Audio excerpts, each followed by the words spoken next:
Hello, my faithful friends and family, my beloved brothers and sisters. Welcome back. This is Angel City Ministries with our daily reading from the Daily Bible in Chronological Order. Today is March 5th, 2020.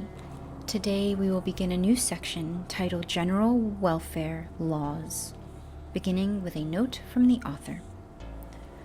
One feature of the laws of Moses which sets them apart from the laws of non-theocratic nations is the attention given to protection of the weak, the poor, and the stranger. For example, a common provision throughout the Code is that, for the most part, each law is applicable to citizens and non-citizens alike. There is in this a reminder that the Israelites themselves were once persecuted as foreigners in the land of Egypt. In addition to the general principles of fairness and equal protection found throughout all the law, there are various specific laws calling for acts of benevolence, special respect for particular persons, and care for human and animal life. Requirements for benevolence. Leviticus 19:9. When you reap the harvest of your land, do not reap to the very edges of your field or gather the gleanings of your harvest. Do not go over your vineyard a second time or pick up the grapes that have fallen.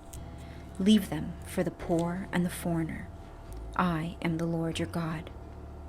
When you are harvesting in your field and you overlook a sheaf, do not go back to get it. Leave it for the foreigner, the fatherless, and the widow, so that the Lord your God may bless you in all your work of your hands.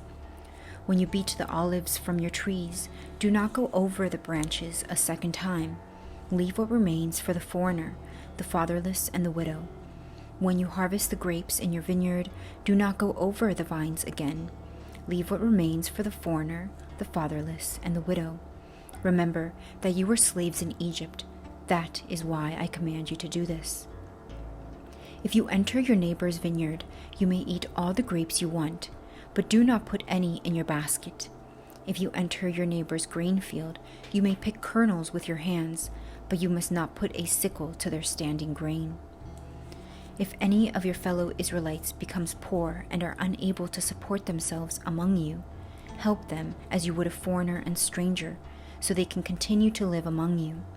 Do not take interest or any profit from them, but fear your God, so that they may continue to live among you. You must not lend them money at interest or sell them food at a profit. I am the Lord your God, who brought you out of Egypt to give you the land of Canaan and to be your God. Duties of respect and support. Parents. At the heart of any society is the family, and at the heart of the family is the parent-child relationship. In order to ensure both financial support and proper attitudes in this important family responsibility, children are commanded to honor their parents. Deuteronomy 5:16. Honor your father and your mother, as the Lord your God has commanded you, so that you may live long and that it may go well with you in the land that the Lord your God is giving you. Each of you must respect your mother and father. Anyone who curses their father or mother is to be put to death, because they have cursed their father or mother. Their blood will be on their own head. If someone has a stubborn and rebellious son who does not obey his father and mother and will not listen to them when they discipline him, his father and mother shall take hold of him and bring him to the elders at the gate of his town. They shall say to the elders, "This son of ours is stubborn and rebellious. He will not obey us. He is a glutton and a drunkard." Then all the men of his town are to stone him to death. You must purge the evil from among you. All Israel will hear of it and be afraid. Elderly. Leviticus 19:32. Stand up in the presence of the aged, show respect for the elderly, and revere your God. I am the Lord. Widows and orphans. Exodus 22:22. Do not take advantage of the widow or the fatherless. If you do and they cry out to me, I will certainly hear their cry. My anger will be aroused, and I will kill you with the sword. Your wives will become widows, and your children fatherless. Strangers. Leviticus 19:33. When a foreigner resides among you in your land, do not mistreat them. The foreigner residing among you must be treated as your native born. Love them as yourself, for you were foreigners in Egypt. I am the Lord your God. You are to have the same law for the foreigner and the native born. I am the Lord your God. Deaf and blind. Leviticus 19:14. Do not curse the deaf or put a stumbling block in front of the blind, but fear your God. I am the Lord. Neighbors. Leviticus 19:16. Do not go about spreading slander among your people. Do not do anything that endangers your neighbor's life. I am the Lord. Do not hate a fellow Israelite in your heart. Rebuke your neighbor frankly, so you will not share in their guilt. Do not seek revenge or bear a grudge against anyone among your people, but love your neighbor as yourself. I am the Lord. If you see your fellow Israelite's ox or sheep straying, do not ignore it, but be sure to take it back to its owner. If they do not live near you, or if you do not know who owns it, take it home with you and keep it until they come looking for it. Then give it back. Do the same if you find their donkey or cloak or anything else they have lost. Do not ignore it. If you see your fellow Israelite's donkey or ox fallen on the road, do not ignore it. Help the owner get to its feet. To ensure respect for all that belongs to one's neighbor, the last of the 10 Commandments prohibits even the kind of attitude which would lead to any wrongful accusation from a neighbor. You shall not covet your neighbor's wife. You shall not set your desires on your neighbor's house or land, his male or female servant, his ox or donkey, or anything that belongs to your neighbor. Treatment of animals. Deuteronomy 25:4. Do not muzzle an ox while it is treading out in the grain. If you come across a bird's nest beside the road, either in a tree or on the ground, and the mother is sitting on the young or on the eggs, do not take the mother with the young. You may take the young, but be sure to let the mother go, so that it may go well with you, and you may have a long life. We will now move on to discussing the rules of warfare, beginning with preparation for battles. Deuteronomy 20:1. When you go to war against your enemies and see horses and chariots, an army greater than yours, do not be afraid of them, because the Lord your God, who brought you up out of Egypt, will be with you.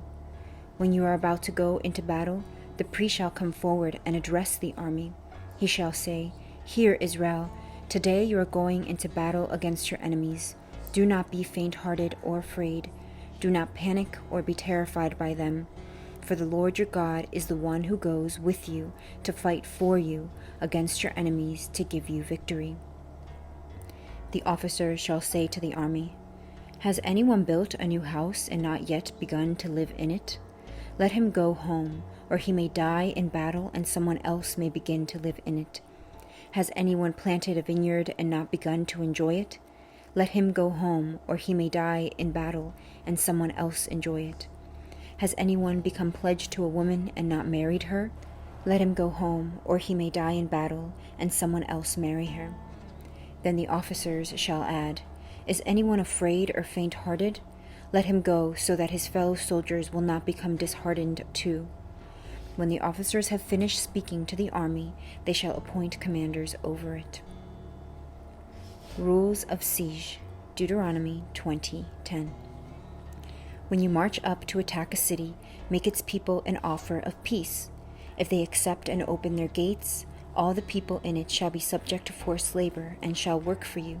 If they refuse to make peace and they engage you in battle, lay siege to that city. When the Lord your God delivers it into your hand, put to the sword all the men in it. As for the women, the children, the livestock, and everything else in the city, you may take these as plunder for yourselves, and you may use the plunder the Lord your God gives you from your enemies. This is how you are to treat all the cities that are at a distance from you and do not belong to the nations nearby. However, in the cities of the nations the Lord your God is giving you as an inheritance, do not leave alive anything that breathes. Completely destroy them: the Hittites, Amorites, Canaanites, Perizzites, Hivites, and Jebusites, as the Lord your God has commanded you. Otherwise they will teach you to follow all the detestable things they do in worshiping their gods, and you will sin against the Lord your God. When you lay siege to a city for a long time, fighting against it to capture it, do not destroy its trees by putting an axe to them, because you can eat their fruit. Do not cut them down. Are the trees people, that you should besiege them? However, you may cut down trees that you know are not fruit trees, and use them to build siege works until the city at war with you falls. Camp Regulations, Deuteronomy 23. When you are encamped against your enemies, keep away from everything impure. If one of your men is unclean because of a nocturnal emission, he is to go outside the camp and stay there. But as evening approaches, he is to wash himself, and at sunset he may return to the camp. Designate a place outside the camp where you can go to relieve yourself. As part of your equipment, have something to dig with, and when you relieve yourself, dig a hole and cover up your excrement. For the Lord your God moves about in your camp to protect you and to deliver your enemies to you.